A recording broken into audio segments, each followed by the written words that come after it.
2024년 11월 13일 말도 안 되는 1심 판결이 나고 2024년 12월부터 변호사에게 전달할 영상들을 준비하기 시작했다. 원본 영상을 100분의 1초로 돌려가며 보면서 특이한 점들을 발견하게 되었고 피나는 노력 끝에 영상들을 만들게 되었다. 2025년 1월 초 김호중의 새로운 걸음걸이를 우연히 발견하고 중요한 걸음걸이이기에 무시할 수 없어 유튜브에 게시했던 걸음걸이 영상들을 어려운 작업을 통해 수정하였다. 그리고 USB에 담아 전달해줄 사람을 찾아 우편으로 보냈다. 하지만 전달 불가의 통보를 받고 변호사에게 전달해줄 것을 요청하며 공카 운영진에게 쪽지를 보냈다. 하지만 쪽지를 읽고 답변이 없었다. 그 후 변호사들의 이메일 주소를 찾아 여러 차례 이메일 보내기를 시도하며 어렵게 변호사들에게 파일들을 전달할 수 있었다. 내 파일이 많이 도움이 된다는 등, 꼭 필요한 것은 증거자료로 제출할 것이라는 등 너무 감사하다는 소리를 들으며 자료가 잘 쓰이는 것에 기뻤다. 그 후로도 여러 차례 자료도 보내고 메일을 주고받으며 도움을 주고자 노력했다. 힘들지만 보람 있었다. 하지만 4월 25일 선고는 날벼락을 맞는 느낌이라 할까. 무엇이 잘못된 걸까? 어찌 이런 판결이 있나? 밤새 잠을 잘 수 없어 뒤척였다. 다음 팟 인코더의 사고 영상을 넣고 100분위 1초로 돌려가며 밤잠을 설쳐가며 찾은 증거들이 이렇게 마무리되는 것에 참담한 심정이었다. 지극히 정상적인 사고를 가진 판사라면 내 영상들을 보고 그런 판결을 내릴 수 없다고 생각했다.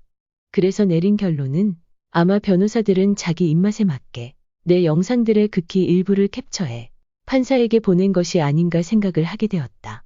선고일 기사를 보면 판사가 김호중의 음주량이 상당한 것으로 결론을 내렸다. 난 그것에 동의할 수 없다. 난 지금부터 판사가 상당한 음주 증거로 내세운 것에 반박하고자 한다.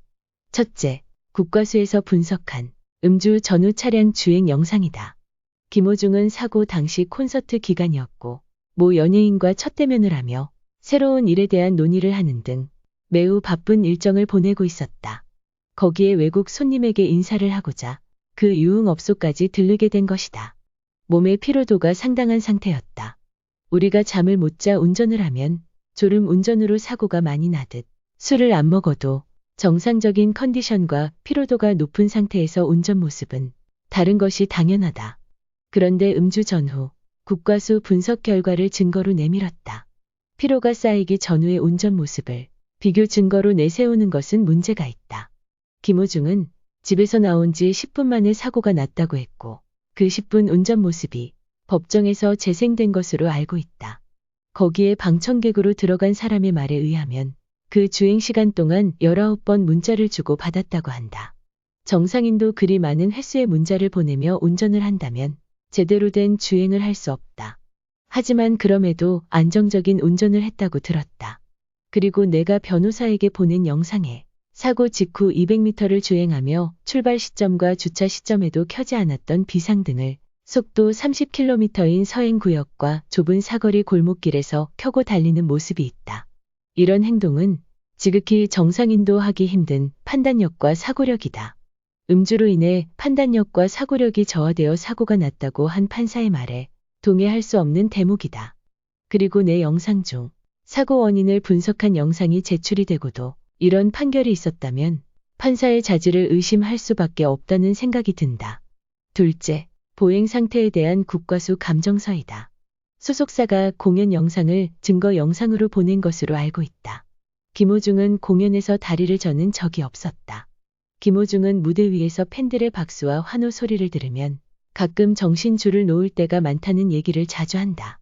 의학적으로 보면 이런 경우 평소에 느끼지 못한 에너지를 발산한다고 한다. 그래서 평소 발목이 아파도 그것을 잊고 다리를 절지 않는 것이다. 또한 무대 위의 극심한 긴장감 또한 고통을 잊게 되는 것이다. 내 영상에서 언급했듯이 김호중은 진통제와 압박붕대도 자주 사용해서 평소 방송 촬영이 없을 때와는 확연히 다른 걸음걸이를 보여줄 수밖에 없다. 다음은 경찰이 만취의 증거로 국과수에 제출한 영상이다. 화면의 모습은 평소와 다르게 핸드폰을 하며 터덜터덜 걷는 상황이다. 거기에 피로가 엄청 쌓인 상태이다. 정상인도 이런 경우 평소와 다른 걸음을 걸을 수밖에 없는 상황이다. 그럼에도 핸드폰을 보며 뒷걸음질치고 회전을 하며 흔들림 없이 걸어간다. 술 취한 사람은 절대 할 수 없는 행동이다. 걸음걸이 비교 대상 자체가 안 되는 영상들을 비교한 결과를 어찌 신뢰할 수 있는가? 내가 변호사에게 보낸 화면의 두 장면 분석 영상을 판사가 봤는지 모르겠다. 안 봤다면 비틀거릴 수밖에 없는 상황이 설명되었는지 궁금하다. 마지막으로 국과수 소변검사 결과이다. 김호중은 오랜 불면증으로 고생하며 수면을 위해 술을 마신다고 알려져 있다. 그래서 그 국과수의 수치는 평소에 마신 알코올량과 당일 마신 알코올량이 합산된 음주대사체의 수치라고 말해야 한다. 음주대사체는 72시간 이상 잔류하기 때문이다. 첫 공판변론 당시 변호인은 음주대사체 수치가 상당 음주 수치의 10분의 1에 해당하는 가벼운 음주라고 했다. 김호중이 사고 20시간이 지난 후 채취한 소변검사 결과이기에 앞에서 말한 내용들이 뒷받침되지 않으면 역으로 환산해 상당량의 음주로 비춰질 수 있다. 왜냐면 화면과 같은 과학적 자료가 있기 때문이다. 그런 내용들을 소명했는지 궁금하다. 이제 이렇게 떠들어봤자 시간은 되돌아가지 않는다. 앞으로 우리는 무엇을 할 건가? 시간은 흐르고 있고 끝은 있기 마련이다. 모두 한마음으로 단합하는 것이 우선이고 그 다음 이제 침묵하지 말아야 할 것이다.